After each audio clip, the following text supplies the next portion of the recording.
Pour utiliser le Page Agitator en version pro, vous allez devoir utiliser Screaming Frog. Screaming Frog avec la licence, puisqu'on va avoir besoin d'utiliser l'API de la Google Search Console pendant le crawl.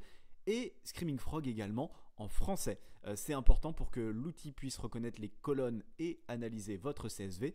Il faudra Screaming Frog en français. Si ce n'est pas le cas actuellement, vous allez dans Fichier, Paramètres et ensuite vous allez avoir ici ce petit onglet langue et vous avez juste à choisir la bonne langue, en l'occurrence le français, puis à redémarrer le logiciel. Une fois que votre Screaming Frog est en français, vous allez bien faire attention à bien configurer le crawl pour connecter l'API Google Search Console. Il faudra se rendre dans ce petit onglet là, accès à l'API.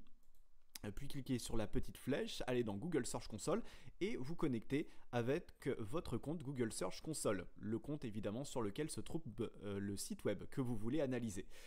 Ensuite donc vous vous connectez. Une fois que vous voyez cet écran, ça veut dire que le compte s'est bien connecté. Vous choisissez ici le site web que vous voulez analyser. Et ensuite, ce n'est pas terminé, on va aller dans les paramètres.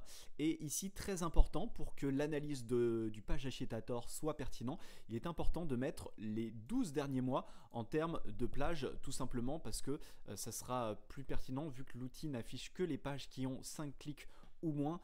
5 clics ou moins sur les 12 derniers mois, c'est ce qu'on peut qualifier, en tout cas moi ce que je qualifie de page à chier, entre guillemets. Voilà, une fois que c'est fait, on est bon à ce niveau-là.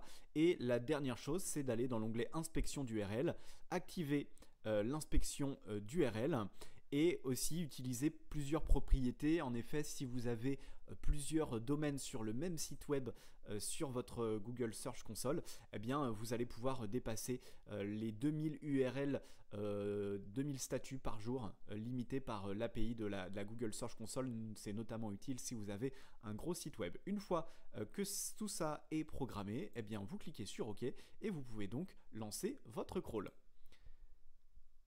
Voilà, le crawl est terminé. Désormais, on n'a plus qu'à exporter l'ensemble des URL crawlées par Screaming Frog. Ça se passe dans Interne. Ici, veillez bien à avoir le filtre sur tous et cliquez sur Exporter. Exporter bien en CSV, vous nommez le fichier comme vous voulez et vous cliquez donc sur Enregistrer.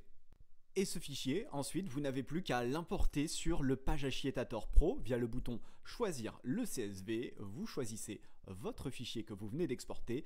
L'outil va analyser l'ensemble du CSV pour vous ressortir uniquement les pages qui peuvent poser problème pour la qualité globale de votre site web aux yeux de Google.